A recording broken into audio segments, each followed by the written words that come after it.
Sabi nila may mga tamang tao daw na dumarating sa ating buhay pero sa maling pagkakataon at sa maling panahon.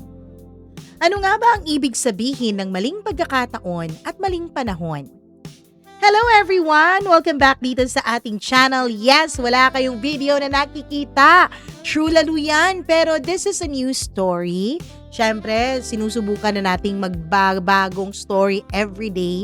Kaya lang, sa mga panahong ito, ang memory card or SD card ng Mama Mia ninyo ay hindi na po gumagana. Yes!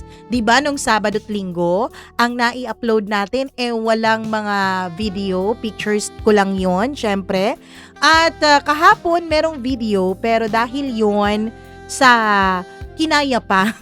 Kaya lang ngayong mga panahon na ito hindi na talaga kinakaya. So sana bear with me kung wala kayong makitang video dito sa ating programa for today.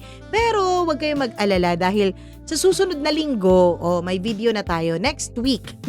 Sa ngayong week, walang video pero puro naman new story. Kaya eto na, wag na nating patagalin. Eto na po ang ating tampok na kwento for today's video dito lamang sa Dear Mama Mia.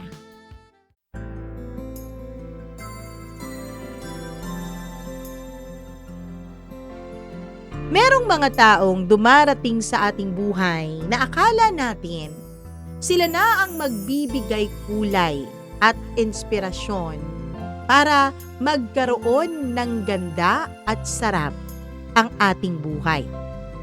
Kaya lang minsan nakakaligtaan nating tignan ang buong itsura. Ang pangit, ang maganda. Kasi kapag nakakakilala tayo ng tao, puro magaganda lang ang una nating nakikita, lalo na kung gusto natin sila. Dear Mama Mia, ako po si Sean at kung may isang bagay akong pinagsisisihan sa buhay ko, yun ay ang akala kong kaya kong mahalin ang isang babaeng hindi pa handang magmahal ng totoo. Hindi naman dahil sa masama siyang tao, hindi rin naman siya manluloko.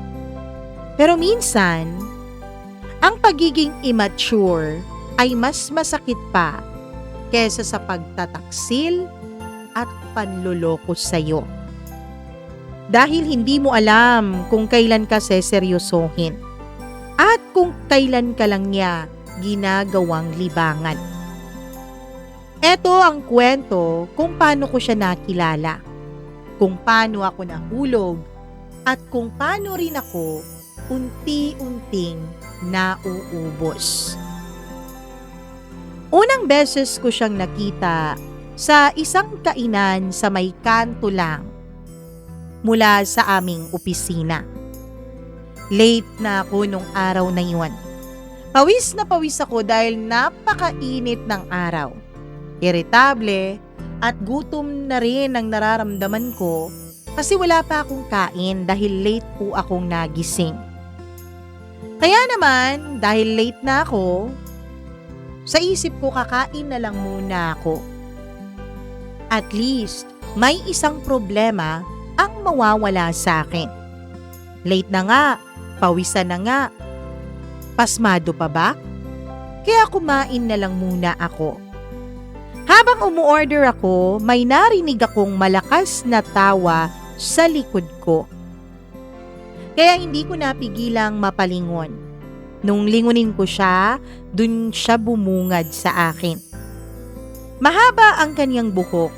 Medyo magulo, pero bagay na bagay naman sa kanya. Naka-oversized hoodie siya kahit tirik na tirik ang araw. May hawak na milk tea imbes na kape. Dun pa lang, parang alam ko na hindi pa siya nagmamature, hindi ba? Kuya, pwede po bang pauna? Nagmamadali kasi ako eh. Promise last na to. Sabi niya dun sa barista sabay kindat. Napangiti na lang ako. Hindi dahil sa maganda siya, kundi dahil sa energy niya. Parang bata na nakawala sa field trip. Ang cute niyang tignan kung tutuusin, Mama Mia. Nang magkatabi kami sa waiting area ay bigla na lang niya akong kinausap. Uy, nag-o-office ka ba dun sa building na yun, no? Nagulat ako. Ha? Oo, paano mo nalaman? Tinitingnan mo kasi ang phone mo na may company logo. Tsaka mukha kang stressed. Parang corporate slave look eh. Natawa ako.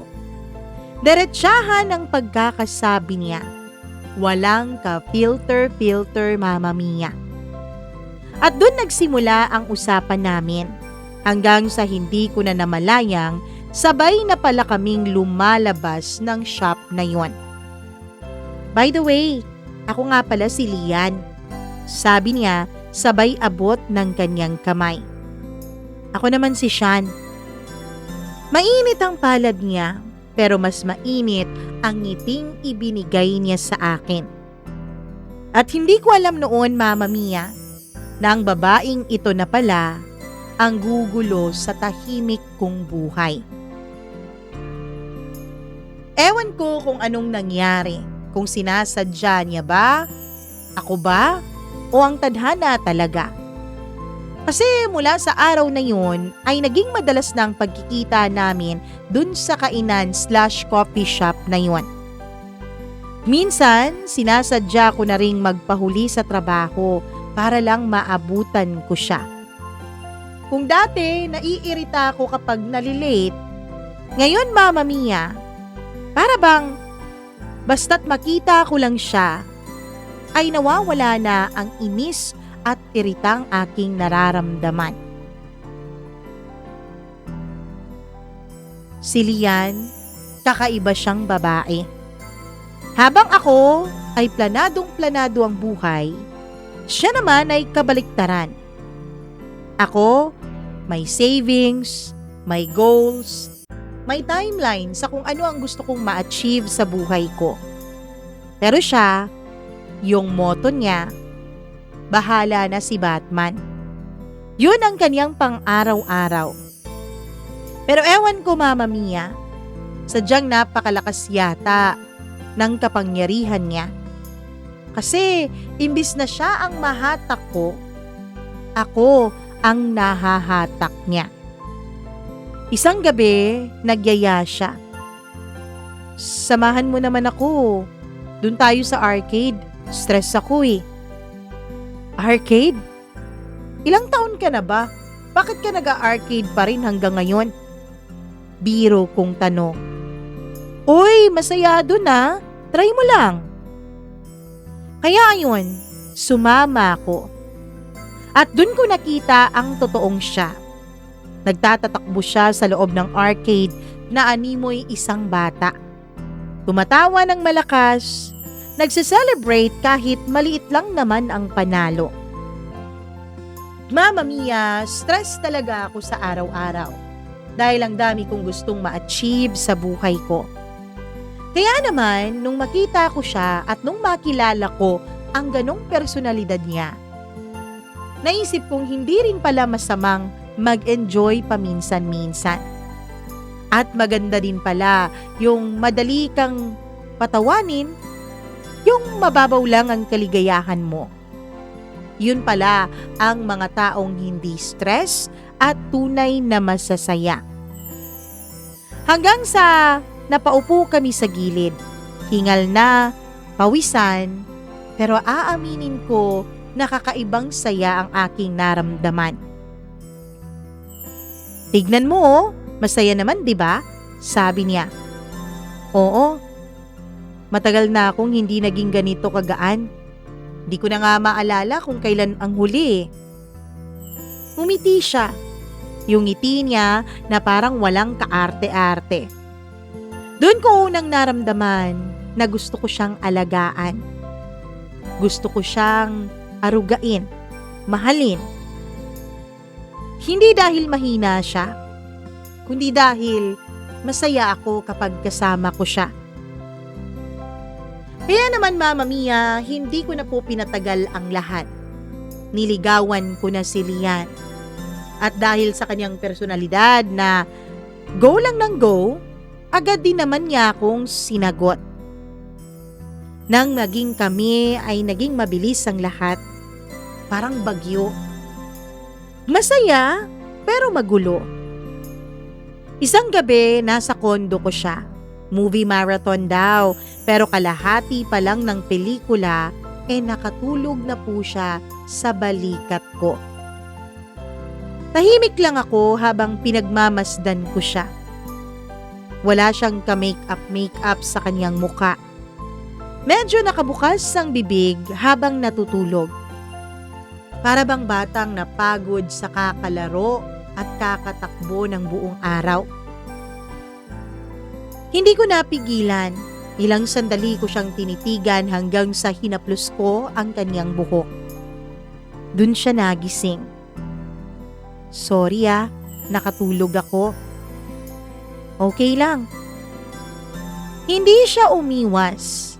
Sa halip ay mas lumapit pa siya sa akin. Ramdam ko ang init ng katawan niya sa dibdib ko. Mabagal ang kanyang paghinga. Hanggang sa naramdaman ko na lang yung kanyang kamay na dahan-dahang humawak sa braso ko. Ang bango mo naman, bulong niya. Napangiti ako. Hinawakan ko ang baba niya. Marahan. Hanggang sa nagtagpo ang aming mga mata. Walang sali-salita, Mama Mia. Hanggang sa siya na mismo ang unang lumapit sa akin. Malambot ang labi niya. Pero parang may pagka-playful pa rin nung idinampi na niya sa mga labi ko ang kanyang labi. Para bang hindi seryosong halik yun. Yun ang naramdaman ko. Hanggang sa humawak siya sa lieg ko. Marahan, pero ramdam kong may gigil. Hindi niya minamadali, pero hindi rin naman siya nahihiya. Unti-unti siyang sumandal sa akin, hanggang sa napahiga kaming dalawa sa may sofa. Naririnig ko noon ang malalakas na pagtibok ng puso niya, pati na rin ang malakas na pagtibok ng puso ko. Sean, mahina niyang tawag sa aking pangalan. Stay like this lang muna tayo, ha? Wala munang nangyaring lampas pa doon. Yakap lang, hinga sa leeg, haplos sa braso, at halikan. Sensual ang nararamdaman ko, pero parang may kainosentihang halo. Mama Mia, dun ko na-realize. Kahit pala girlfriend ko na siya, may parte pa rin sa kanya na parang hindi pa handang tumanda. At syempre, sa totoo lang, nararamdaman ko ang pagka-inosente niya. At sa totoo lang, nung mga panahon na yun, ang mga qualities na yun ay siyang lalo pang nagpahulog sa akin, sa cute na babaeng ito. Dumaan ang mga araw. Akala ko noon cute lang ang pagiging immature niya. Nakakagaan, nakaka-inlove. Pero hindi ko alam na darating pala ang panahon na ang pagiging batang isip niya, yun pala ang sisira sa plano kong mag-settle. Yun pala ang sisira sa lahat ng timeline na binigay ko sa sarili ko. Habang tumatagal kaming dalawa ni Lian, ay mas lalo ko siyang nakikilala, Mama Mia. At mas lalo ko ring napapansin na may mga bagay sa kanya na cute nung una, pero habang tumatagal ay hindi na. Nagsimula lang naman yun sa mga maliliit na bagay. Hilig niyang magtampo sa mga rason na minsan ay hindi ko na maintindihan.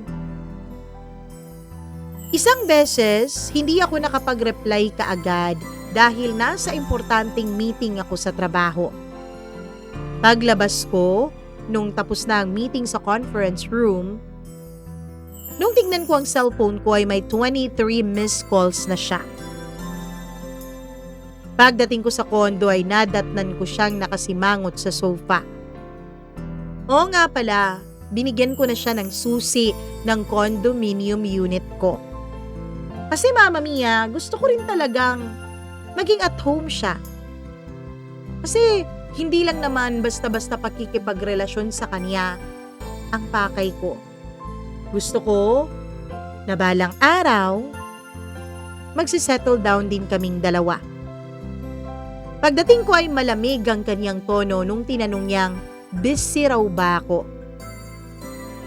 May importante kasi akong meeting. Sagot ko. Mas importante pa ba yun kaysa sa akin? Napabuntong hininga ako, Mama Mia. Lian, alam mo namang trabaho yun. Hindi siya sumagot. Tumayo lang siya at kinuha ang bag niya. Uwi na ako. Wag na, dito ka na matulog.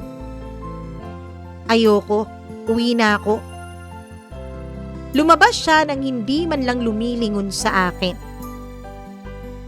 Dun ko unang naramdaman, nakakapagod din pala ang magmahal ng taong gusto na lang na lagi siyang sinusuyo. Para akong nakikipagrelasyon sa isang high school student. Yun ang nararamdaman ko nung mga panahon na yun. Isang linggo matapos yun, Mama Mia, syempre bumawi ako. Mahal ko naman kasi siya eh. Dinala ko siya sa isang beach resort sa Samal. Gusto ko siyang pasayahin at gusto ko ring ayusin ang relasyon naming dalawa. Pagdating namin doon ay para na naman siyang batang pinakawalan. Nagtatatakbo sa buhangin. Naglalaro sa malakas na alon. Kinakaladkad pa niya ako papunta sa tubig kahit na naka-shorts pa ako noon. Tara na, killjoy mo naman eh. Reklamo at tawa niya ng sabay. Hindi ko mapigilang mapangiti. Sa ganung sandali, Mama Mia, pumapalik sa akin yung dahilan kung bakit ko nga ba minamahal ang babaeng ito. Kinagabihan noon, nakaupo kami sa tabing dagat. Tahimik. Sumandal siya sa balikat ko ilang saglit. Sean? Thank you ah. Thank you saan? Sa pagtitiis mo sa akin. Napangiti ako. Humawak siya sa kamay ko. Pinaglaruan ang mga daliri ko. Mabagal ang galaw niya na para bang sinasadya niyang pahabain ang bawat haplos. Hanggang sa humiga siya sa buhangin, hinihila ako pababa. Nagkatitigan kami sa ilalim ng buwan. Hinawi ko ang buhok niya na tinatangay noon ng hangin. Lumapit siya at nagtagpo na naman ang mga labi naming dalawa. Mas mabagal, mas may damdamin. Ramdam ko ang kanyang kamay na dahan-dahang humahawak sa batok ko. Hinihila ako para mas lalo pang mapalapit sa kanya. Walang salita, puro hinga at pintig lang ng puso naming dalawa. Hanggang sa mapangiti siya sa gitna ng halik. Ang unfair mo, sabi niya. Bakit naman? Kasi pag ikaw yung humahalik, parang ayoko nang tumigil. Napatawa ako ng mahina pero sa loob ko ay kinakabahan ako, Mama Mia. Dahil sa tuwing nagiging malalim kami, kinabukasan kasi bumabalik na naman siya sa kanyang ugaling pabebe. Dito nagsimulang maging magulo ang lahat. Nung mapansin ko na mahilig pala si Lian na mag-post sa social media. Lahat na lang, Mama Mia, pinopost niya. Sa story, sa timeline. Pag magkasama kami, lagi siyang may bagong story. Pag may tampuhan kami, mga sad quotes naman. Kapag may away, nagpo-post siya ng mga cryptic post. Isang gabi, nagising na lang ako sa sunod-sunod na notification sa cellphone ko. Tinag ako ng mga kaibigan ko. Pagtingin ko kung anong tinatag nila sa akin, dun ko nakita na post pala yun ni Lian. Minsan kahit ibigay mo na ang lahat, kulang pa rin sa taong hindi marunong magpahalaga. Nanlamig ako. Tinawagan ko agad siya, Mama Mia. Lian, ano to? Anong ano to? Yung post mo sa Facebook, ano yon? Wala. Wala ba talaga? Bakit parang pinapatamaan mo ko? Kung guilty ka, edi ikaw yun. Pwede bang tayo na lang ang mag-usap? Hindi yung buong friends list mo sa Facebook kasama sa relasyon nating dalawa. Hindi siya sumagot, Mama Mia. Ilang segundo hanggang sa narinig ko siyang umiiyak. Gusto ko lang namang maramdaman na special pa rin ako sa iyo, Shan. Napapikit ako. Doon ko na-realize na ang pagpo-post niya hindi para humanap ng solusyon sa kung anumang tampuhan naming dalawa. Ang pagpo-post niya ay ginagawa niya para makakuha at makahanap ng atensyon. Isang gabi, nagkaayos kami matapos ang malaking away naming dalawa. Dumating siya sa kondo ko, tahimik, walang arte, walang pabebe. Pagpasok pa lang niya, iniyakap na niya ako agad. Mahigpit. Yung yakap na para bang may gusto siyang patunayan sa akin. Sorry, bulong niya sa dibdib ko. Hinawakan ko ang baba niya para magtama ang mga mata naming dalawa. Namumugto ang kanyang mga mata. Pero iba ang tingin niya sa akin. Mas malalim, mas seryoso. Hinaplos ko ang pisngi niya. Hindi naman siya umiwas. Sa halip ay pumikit siya habang dumadampi ang palad ko sa balat niya.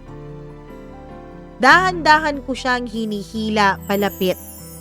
Nagtagpo ang mga labi naming dalawa pero iba na to. Mas mabigat, mas may pangangailangan. Yung kamay niya ay gumapang sa likod ko, kumakapit sa damit ko na para bang ayaw na niya akong pakawalan. Unti-unti siyang sumandal hanggang sa mapaupo na siya sa gilid ng kama.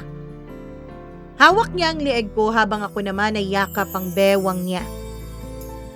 Ramdam ko ang init ng katawan niya na dumidikit sa akin. Huminga siya ng malalim, tsaka sumandal yung noo niya sa noo ko. Bigla siyang tumigil sa ginagawa naming dalawa, Mama Mia. Shan, takot ako. Saan? Na magsawa ka sa akin. Kasi alam ko naman na immature ako eh. Hindi ako agad nakasagot. Dahil totoo, may parte sa akin, Mama Mia, na napapagod na rin sa kanya. Pero mahal ko siya eh. Kaya hinigpitan ko ang yakap ko. Hindi. Basta lumaban ka lang din para sa atin. Ngumiti siya. Mama Mia, pagkatapos noon ay tinuloy na namin ang ginagawa naming dalawa kanina. Hanggang sa, yun na nga, tuluyan nang may nangyari sa aming dalawa ni Lian. Nang gabing yun, Mama Mia, naramdaman kong hindi immature si Lian. Naramdaman kong handa na siyang i-level up ang kung anumang relasyon meron kaming dalawa. Pero ang hindi ko alam, matapos pa lang may mangyari sa amin, ay may kakaiba na naman palang pagbabagong mangyayari sa aming relasyon. Isang gabi, may company dinner kami noon. Importanteng event yun. Present ang mga boss, pati na rin ang regional director namin. Sinabihan ko si Lian, "Be, formal to ha? Please, behave ka lang." "Oo naman," sagot niya sabay tawa. Pero pagdating namin doon ay parang nasa debut party siya ng isa niyang kabarkada. Maingay, malakas tumawa, nagsiselfie sa gitna ng speeches ng mga boss ko. Ramdam ko noon ang tingin ng mga katrabaho ko, Mama Mia. Hanggang sa bigla niyang sinabi ng malakas, "Oy babe, ikaw ba yung sinisigawan ng boss mo dati? Siya ba yung boss mo na yon, ha?" Natahimik ang mesa namin. Napatitig sa akin ang manager ko. Pakiramdam ko noon, Mama Mia, ay kumurot ang sikmura ko. Pagka-uwi namin, ay kinausap ko siya. "Lian, ano ba yung ginawa mo kanina? Nakakahiya yun." "Ano bang nakakahiya dun? Joke lang naman yun. Nakikisama lang naman ako para hindi ako ma-OP." "Lian, hindi lahat ng lugar ginagawang playground." Tumahimik siya, Mama Mia. Ilang saglit ay nagbago ang itsura ng kanyang mga mata. "Di, humanap ka ng mature." Napahinto ako. Hindi naman ako nagalit sa sinabi niya, pero napagod talaga ako. Kinabukasan, matapos ang company dinner, ay pumunta ako dun sa manager ko. Nakiusap, humihingi ng tawad at pasensya sa mga nangyari kagabi. "Okay, sige. Pero sana wag na yung maulit pa, Shan, ha?" Oo ako ng oo. Kaya mula sa araw na yon, kahit pa pwedeng magdala ng +1 sa mga company event, ay hindi ko na sinasama si Lian. Ayoko nang mapahiya ulit. Hindi ko na sinasabi sa kanya na may mga ganong activity. Akala ko, Mama Mia, matatahimik na ang relasyon naming dalawa. Pero hindi pa rin pala. Sa opisina, nagkaroon ng bagong hire, si Alisa. Tahimik, professional, hindi mahilig sa social media, hindi rin mahilig makipagkaibigan o tumawa. Isang beses nakita ni Lian ang group picture namin, nakasama yung si Alisa. Bigla siyang nag-message sa akin. "Sino tong babaeng to?" Sabi niya na may picture pa na nakacircle ang mukha ni Alisa. "Ayan, bagong katrabaho ko. Bagong hire eh." "At bakit ang lapit-lapit ninyo sa isa't isa, ha?" "Babe, team picture lang yan." "Sure ka ba?" "Oo, kita mo naman marami kami dyan, 'di ba?" "Marami nga kayo, pero bakit sa kanya ka nakadikit o sa sayo siya nakadikit?" "Wala lang yan, okay? Wala lang." Pero nung gabing yun ay dumating siya sa kondo ko nang hindi nagsasabi. Nagulat na lamang ako, Mama Mia, nung dumating siya. "Nasaan yung phone mo?" Ang unang bungad niya sa akin. "Ha? Bakit?" "Nasaan yung phone mo? Patingin lang." Hindi ako sanay sa ganon, pero ibinigay ko pa rin para wala na lang gulo. Wala siyang nakita, Mama Mia. Pero hindi siya nakontento. "Talaga bang katrabaho mo lang yung bagong babaeng yun?" "Oo, katrabaho ko lang yun." "Sigurado ka, ha?" Oo, at isa pa, mabait yun. Kaya wag kang mag-isip ng kung ano-ano. Ay, mabait pala. Baka masyadong mabait. Baka naman type mo. Napapikit ako. Lian, pwede ba? Pagod na akong mag-prove. Eh di wag kang mag-prove. Ang dali lang para sa kanya na sabihin yon. Na para bang laro lang ang lahat. Ang hindi niya alam na iinis na talaga ako. Mama Mia, dito na nga pumasok si Alisa sa buhay ko. Hindi naman po romantically, kundi bilang contrast. Habang si Lian ay laging nagdadrama, si Alisa naman ay tahimik. Habang si Lian ay nagtatampo dun sa mga stories niya, si Alisa naman ay diretsyong magsalita. Isang gabi, nag-overtime kami. Kasi may dapat kaming tapusin na presentation. Okay ka lang? Tanong ni Alisa. Napatawa ako ng mapait. Parang hindi. Bakit naman? Hindi ko na namalayang napakwento na ako sa kanya. Hindi ko naman siniraan si Lian. Pero narinig ko na lang ang sarili kong nagsasabing, pagod na akong maging adult para sa aming dalawa. Tahimik lang si Alisa. Then he said, hindi ka naman talaga therapist eh. Partner ka dapat. Simple lang yung sinabi niya. Pero tumama agad yun sa akin. Hindi na nawala sa akin yung mga sinabi ni Alisa. Oo nga naman. Hindi nga naman ako yaya, therapist o kung ano pa man ni Lian. Boyfriend niya ako. Partner niya ako. Kaya hindi dapat na ako lang ang pumapasan sa aming relasyon. Pero syempre, hindi naman ganun kadaling kausapin si Lian. Kasi Mama Mia, minsan kapag kinakausap ko siya, ang dating sa kanya ay para bang tina-target ko siya. Na para bang naghahanap ako ng gulo, ng away. Kaya dinahandahan ko muna siya. Hanggang sa dumating ang birthday ko. Nag-request lang ako ng simple dinner. Nakasama siya. Wala naman kasi akong pamilya dito sa kung saan ako nagtatrabaho. Hindi naman talaga ako taga dito. Dayo lang ako. Yung pamilya ko ay nasa ibang lugar. Mga magulang ko at mga kapatid ko ay nasa iba't ibang bansa.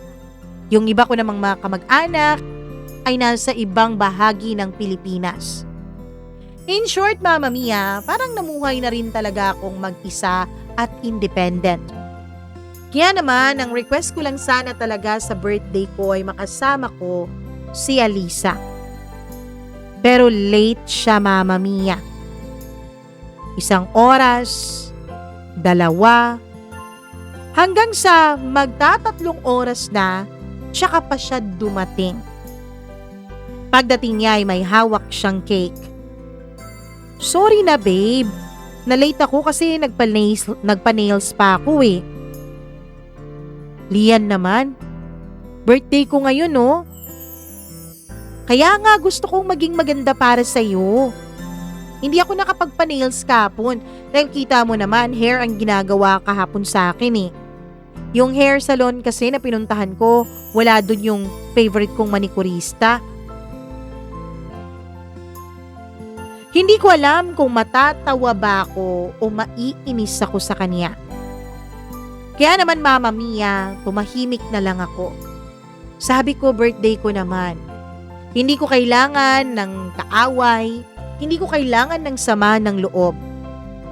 Pero habang kumakain kami, nagulat ako nung nilabas niya ang cellphone niya at nagla-live, Mama Mia. Hi guys! Birthday ngayon ng jowa ko.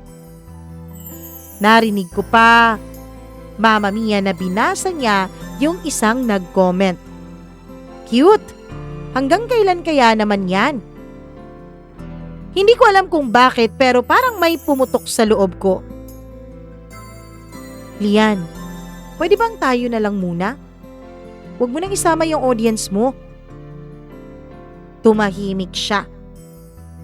Alam mo naman 'di ba, gusto kong maging influencer. Malaki raw ang kitaan dun eh. Sabi niya habang pinupost yung live niya. Lian, please, kahit ngayong araw lang. Tumahimik siya. Alam mo bang sinasakal mo ako, Shan? Live ko naman to eh. Sa gusto kong mag-live, sa gusto kong mag-post, bakit mo ba ako sinasakal? Bakit mo ba ako pinagbabawalan ha? Sinasakal ko raw siya, Mama Mia. Ako pa. Ako pa ang sumasakal sa kanya. Nag-request lang naman ako ng oras kasi nga birthday ko. Isang gabi, nag-away kami ng malala. Hindi ko na maaalala ngayon kung ano talaga ang dahilan ng naging away na yon. Siguro, nag-umpisa yun sa isang maliit na bagay. Pero lumaki. Ang sabihin mo, Shan, hindi mo naman talaga ako tinanggap ng buong buo eh. Hindi mo naman talaga ako minahal. Sigaw niya. Tinatanggap kita. Pero hindi naman pwedeng laging ganito, Lian. Hindi naman pwedeng ako lang ang mag-adjust. Ano bang gusto mo, ha? Magbago ako? Baguhin ko ang pagkatao ko dahil sa'yo? Nakilala mo naman akong ganito, di ba, Shan? Niligawan mo akong ganito. So bakit ngayon kailangan kong baguhin ang sarili ko?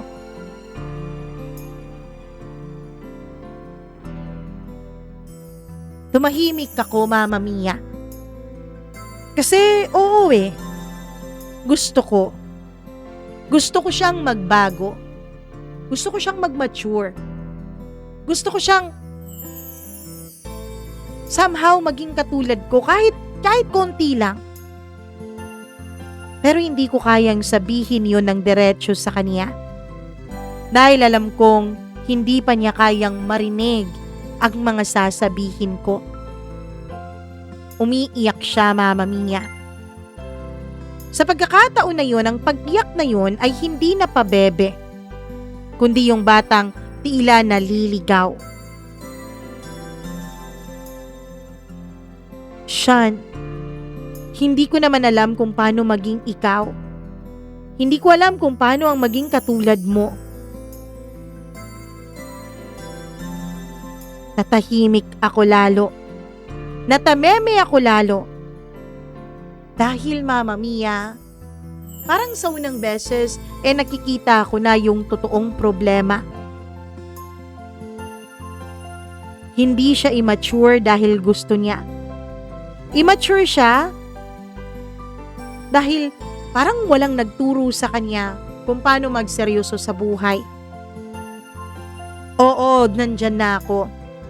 Totoo namang mas maganda kung hindi laging siniseryoso ang buhay para mas magaan. Kaya lang, Mama Mia, ewan ko, napaka bigat dalhin ng taong immature, lalo na kung araw-araw na lang, ganun siya. Lalo na kung wala naman siyang effort man lang, kahit konti, na magbago o di kaya na may mag-compromise.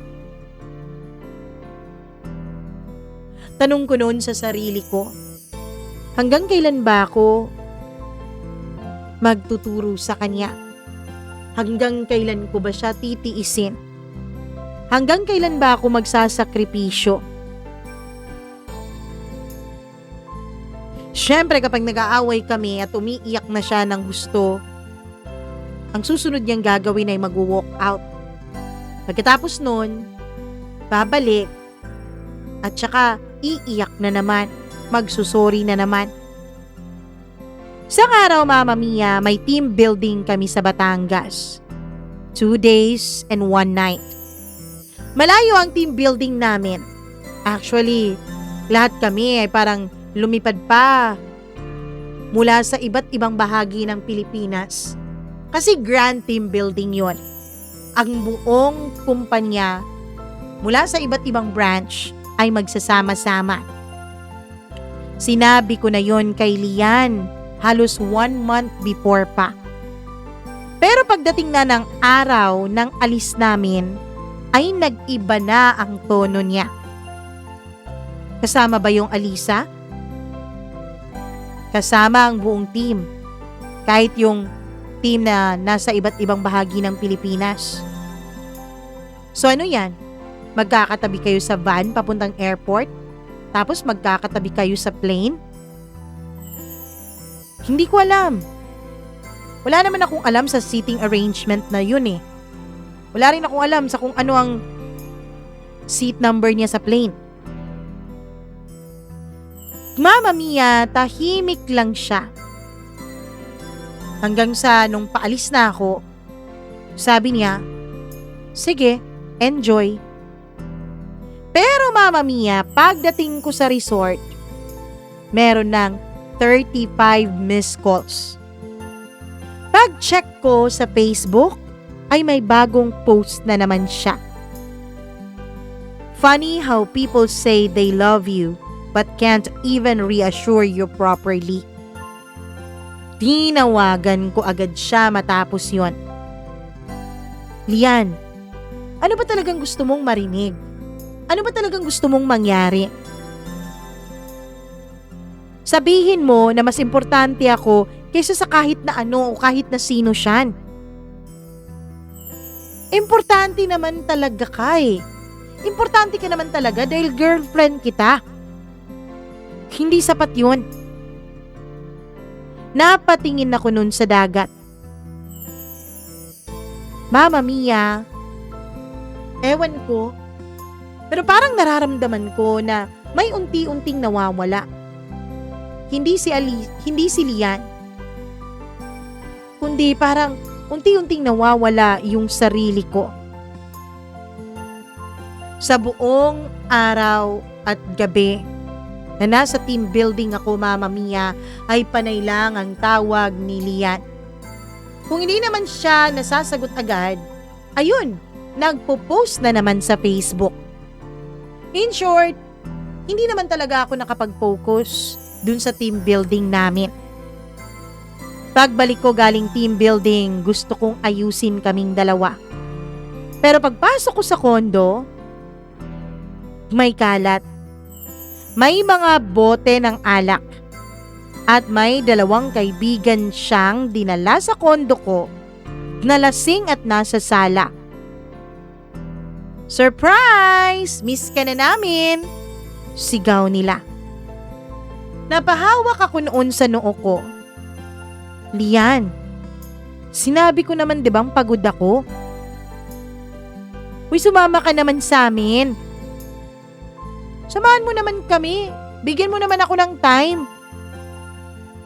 Sabi niya, Mama Mia, birthday daw ng kaibigan niya.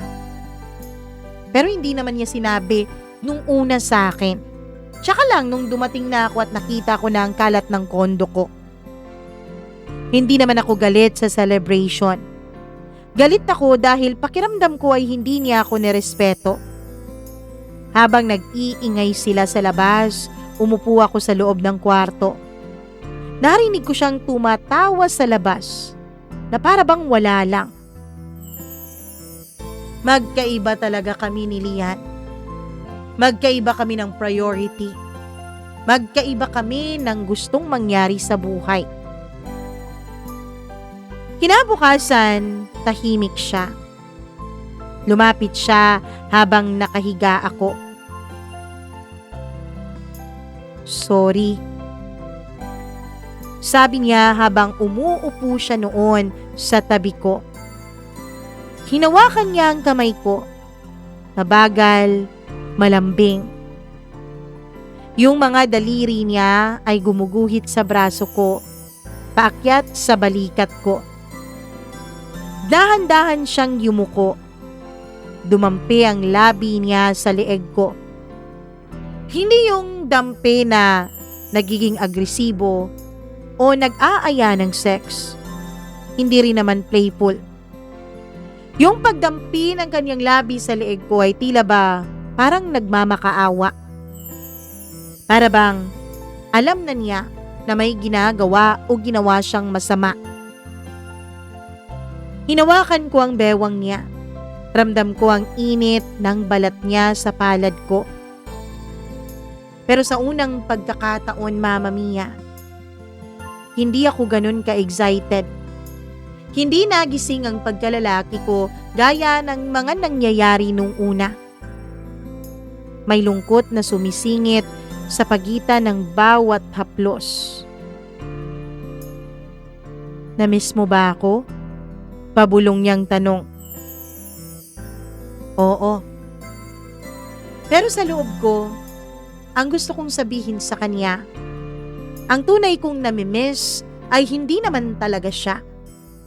Ang tunay kong namimiss ay ang sarili ko na nawala nung naging kaming dalawa na. Ang tunay kong namimiss ay yung pagkatao ko na tinago ko, binago ko, para lang mag-fit ako sa kanya. Pero syempre dahil pagod nga ako, ayoko ng gulo, ayoko ng ingay at ayoko ng away,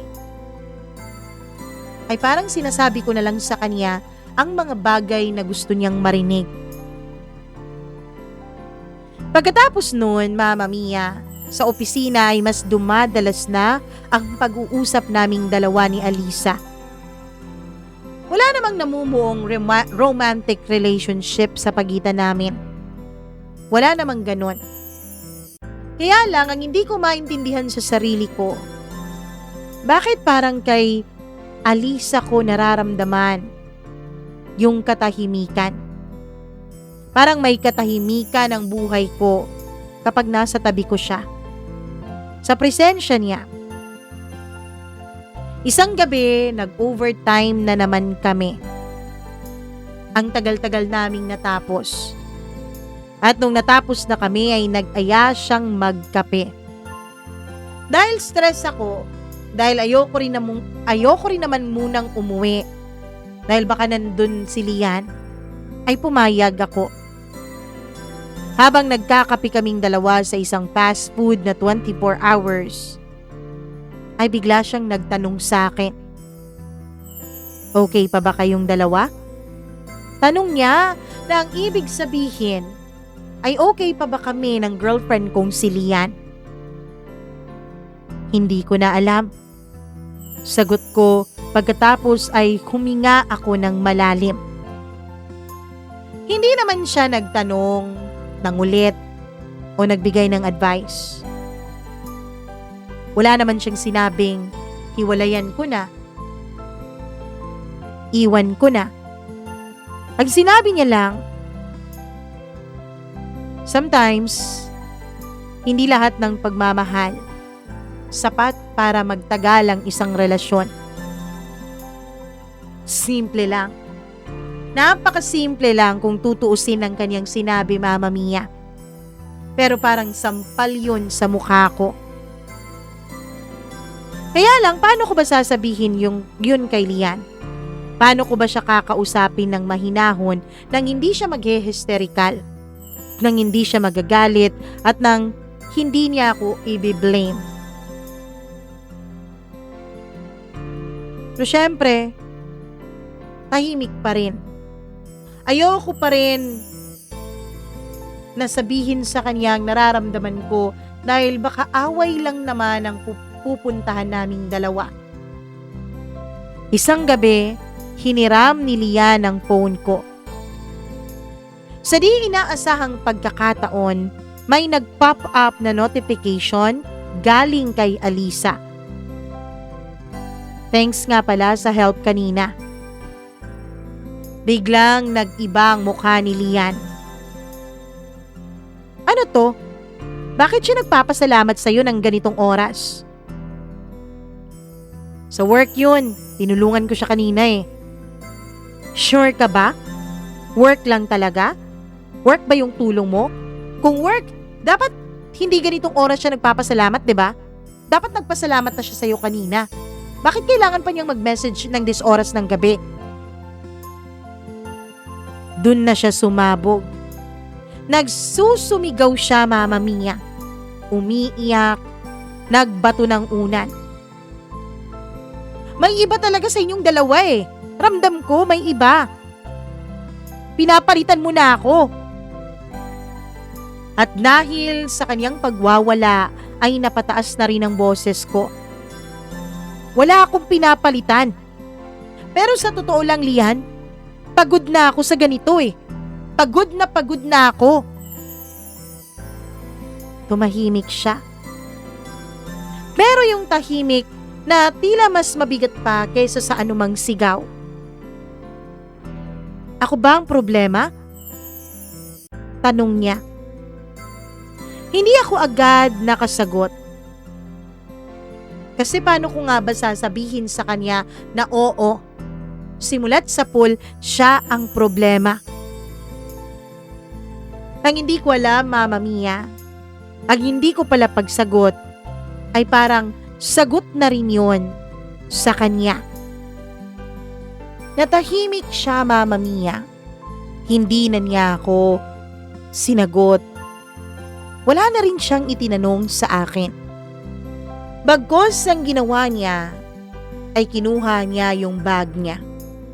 Tahimik na tumayo at naglakad palabas ng kondo ko. Hindi ko siya tinawag. Hindi ko rin naman gustong mag-usap pa kami dahil pareho kaming mainit sa gabing iyon. Pagkalabas niya, nagantay ako ng ilang minuto. Nung masigurado kong hindi na siya babalik ay tsaka ko nilock yung pinto. Pagkatapos ay natulog ako. Mama Mia, sa unang pagkakataon, hindi ko inisip kung ano ang kahihinatnan naming dalawa. Wala na akong pake kung maghiwalay man kami. Pero sa totoo lang, pumasok din sa isipan ko na babalik din kami sa dati bukas. Kasi pupuntahan na naman niya ako eh. Magsusorry, yayakap, hahalik. Tapos yun naman ang magiging kahinaan ko. Kaya lang kinabukasan, walang Lian na dumating. Walang Lian na nagparamdam. Ni good morning text o good morning chat, wala akong natanggap mula sa kanya. Ako din naman, hindi ko na rin muna siya i-chinat. Hindi ko na rin muna siya kinontak. Inisip ko na baka kailangan lang naming dalawa ng space.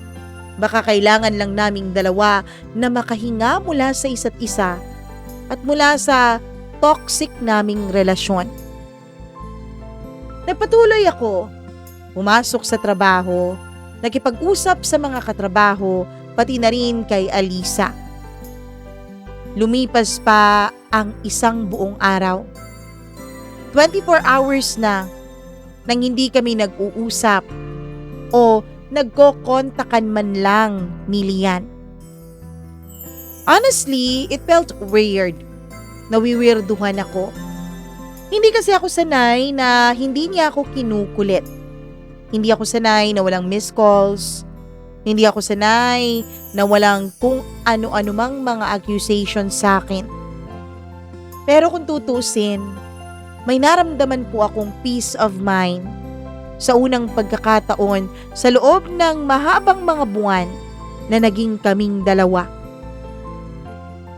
Mama Mia, sabi ko noon sa sarili ko, palilipasin ko lang muna ang 1 linggo. Pagkatapos ng 1 linggo, kung hindi pa siya kokontak sa akin, ako na ang tatawag, ako na ang magte-text. Hindi para makipagbalikan o magmakaawa sa kanya, kundi para tuluyan ng tapusin ang lahat sa aming dalawa. Pero 3 araw, bago mag 1 week na naputol ang aming communication, gulat na gulat ako nung sunod-sunod ang pag-vibrate ng cellphone ko.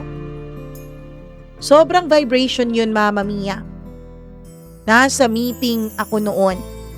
Kaya naman, hindi ko magawang kunin ang cellphone ko mula sa bulsa ko para buksan yon. Kasi napaka-importante ng meeting namin sa araw na yon. Sabi ko, mamaya na lang. Pero may hint na ako na baka emergency. Kasi nga sunod-sunod eh. Tapos nag-vibrate pa yun na para bang may tumatawag. Pero syempre, hindi ko nasagot. Nung matapos na ang meeting, yung mga hindi kasali sa meeting, paglabas namin ay nagtinginan sa akin.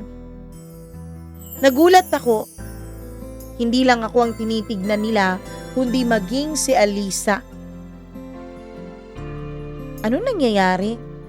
Tanong ni Alisa na napansin din ang kakaibang tinginan ng aming mga kaopisina. Ewan ko. Uy, totoo ba yung chismis? Na ano? Na kayong dalawa daw? Nahuli ng girlfriend mo? Sean? Ano? Anong nahuli? Kayong dalawa daw ni Alisa. Niloko niyo daw siya. Saan ang galing yan? Tsaka kumuha ng cellphone yung isa kong kasamahan. Pagkatapos ay pinakita sa akin ang isang viral ng post, Mama Mia. Masasabi kong viral dahil libo na ang may share noon. At alam niyo ba, nasa post pa talaga ang mukha ko at ang mukha ni Alisa. Yung group picture namin, yung unang nakita ni Lian, yun ang pinost. Mama Mia, naka-zoom in pa sa aming dalawa. Naka-blur yung ibang mga kasamahan namin sa photo liban sa aming dalawa ni Alisa. At dun ako nanginig sa galit dahil sa caption. Ewan ko, storyteller ata at naging girlfriend ko, Mama Mia. Kasi napakagaling niyang gumawa ng kwento. Napakagaling niyang nag-imbento ng mga senaryo, mga lugar, at mga usapan na hindi naman talaga nangyari. Doon sa kanyang post, sinabi niya na niloko ko raw siya. Sinabi niya na ibinigay raw niya sa akin ng lahat. Na ako raw ang una niyang pinagbigyan sa kanyang pagkababae. Well, part naman doon ay totoo. Ako naman talaga ang nakauna sa kanya. Pero yung panloloko, hindi yun totoo. Tapos Mama Mia, may mga screenshots pa pala siya sa mga messages namin na para bang na-manipulate niya ang pagkasunod-sunod ng text at chat na nagmukha talagang merong something sa aming dalawa ni Alisa. Dahil sa viral post na yon ay pinatawag pa kami ng aming HR. Sinabi nila na bawal ang office romance, lalo na sa magkaparehong department. Mama Mia, kahit anong paliwanag ko, kahit anong paliwanag naming dalawa ni Alisa na wala naman talagang namamagitan sa amin, ay walang naniwala. Siyempre, ganun siguro talaga tayong mga Pilipino. Kung sino yung unang pumutak, kung sino yung unang umiyak, yun na agad ang biktima sa ating mga mata. Oo, Mama Mia, in short, na-judge po kami. Sa harap ng maraming tao, sa harap ng social media world, binansagan akong cheater. Si Alisa naman, binansagang babaeng walang hiya. Babaeng makapalang mukha na kahit alam niyang may girlfriend, pumatol pa rin. Isang linggo matapos pumutok iyon, ay nakita ko si Alisa na umiiyak sa may pantry. Nilapitan ko siya, Mama Mia, pero lumayo siya. Ang sabi niya sa akin, hindi daw niya akalain ang aming pagiging magkaibigan at magkatrabaho ay magdudulot sa kanya ng sobrang stress at pagkapahiya. Ayos lang naman sana sa akin, Sean, kung dito lang sa trabaho. Kung mga ibang tao lang, wala naman akong pakialam sa kanila kahit i-judge pa nila ako ng todo.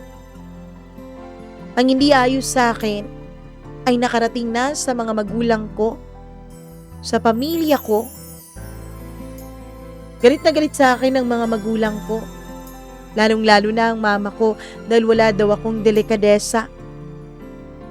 Alam mo ba, Sean, na pati mga magulang ko, pinaniwalaan nila yung post na yun? Mama Mia, sa totoo lang, naawa talaga ako kay Alisa. Sobra-sobra ang awang naramdaman ko sa kanya. At dahil sa nangyari, hindi ko po may pagkakailang. Parang naikumpara ko silang dalawa ni Lian. Parang silently nag-wish na lang ako na sana si Alisa na lang ang girlfriend ko. Sana hindi na lang si Lian. At dahil sa sobrang pag-iyak at pagre-resign ni Alisa, napagtanto kong kailangan kong magsalita. Napagtanto kong kailangan kong linisin ang pangalan ko, lalong-lalo na ang pangalan ng isang babaeng nadamay lang naman sa issue. Kaya gumawa din ako ng Facebook post, Mama Mia. Inaliwanag ko doon ng lahat ang mga nangyari, ang pagiging immature ni Lian, ang pagsasawa ko sa kanyang naging ugali. Merong mga nag-share ng post na yon, pero hindi kasing viral nung post ni Lian. Meron namang nakisimpatya sa akin, oo. Pero mas marami pa rin talagang nambash. Mas maraming nagsabi na alam ko naman na daw na gano'n ang ugali ng girlfriend ko. Bakit pa daw ako nagrereklamo? Niligawan ko naman daw siya na gano'n siya. Bakit ko siya binabago? Hindi nila mag-gets ang point ko, Mama Mia.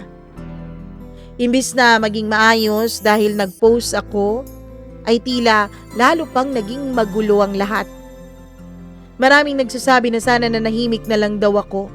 Lalo daw akong nagmumukhang guilty dahil pinapalabas ko pang mali ang girlfriend ko.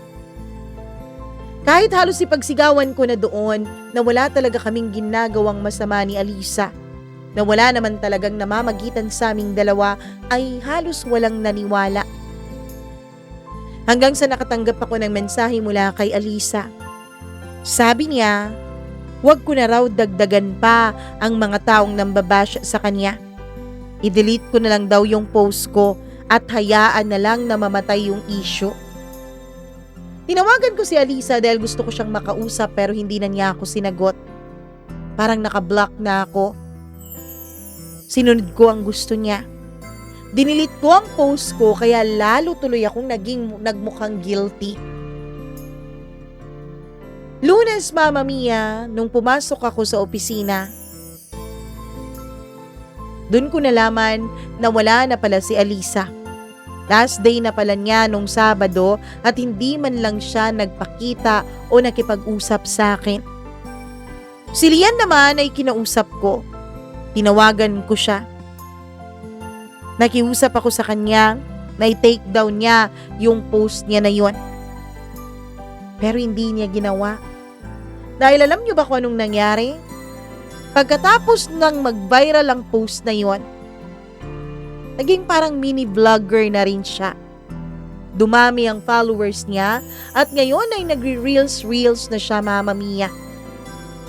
Samantalang nasira niya ang imahe, pati na rin ang pagkatao naming dalawa ni Alisa. Mama Mia, hindi ko po alam kung kasalanan ko ba talagang mga nangyari. Pero sa totoo lang, sinulat ko po ang kwentong ito hindi para ipagtanggol ang sarili ko o siraan si Lian. Kung gusto ko siyang siraan, sana yung username niya, yung ginamit ko dito, at yung pangalan kong totoo, 'di ba? Pero hindi. Ginawa ko 'to, Mama Mia, para iparating sa isang tao na hindi ko naman talaga siya gustong saktan, na hindi ko naman talaga siya ginustong madamay, at gusto kong malaman niya na namimiss ko yung pag-uusap naming dalawa, yung pagkakaibigan namin. At sige na nga, i-judge nyo na ako kung gusto nyo. Pero namimiss ko siya. At nare-realize ko ngayon, Mama Mia, na ang isang katulad ni Alisa, ang gugustuhin kong makasama sa habang buhay. Sana kung pwede na, kung pwede pa, magkita naman tayong dalawa, Alisa. Pag-usapan natin ang mga nangyari. At kung may nararamdaman ka rin sa akin, sana magpakita ka. Same pa rin naman yung account ko. Same pa rin yung number ko. Sana marinig mo to at hihintayin ko ang mensahe mo. Dahil di na kita makontak eh. Wala ka na sa social media.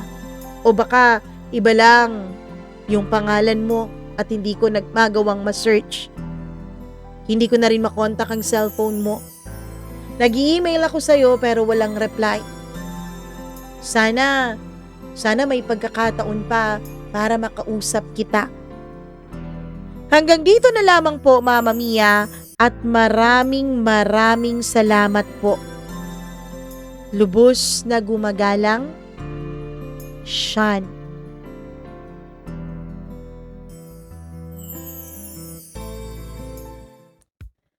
Ay, nako, Shani boy. Grabe naman to. Ano ba, i-judge ba natin si Sean? Well, may point naman yung mga nambasya yung Sean, no? Parang, alam mo naman na gano'n ang ugali ng girlfriend mo, pero ginirlfriend mo pa rin siya. Para bang may part ka rin kung bakit siya nagpatuloy na maging gano'n. Kaya lang, di naman pwedeng solo mo lang yung sisi. Hindi rin naman kasi pwedeng manatili tayo sa isang ugali, sa isang pagkatao for the rest of our lives. Kasi walang growth yun, 'di ba? Lahat naman tayo, we are not the same people 2 years or 3 years ago or maybe last year. Hindi na tayo katulad exactly the way before, 'di ba? May mga growth, may mga nangyari, may mga nagbago. Kaya siguro naisip din ni Sean na parang walang patutunguhan ng relasyon nila dahil walang pagbabago sa side ni Lian.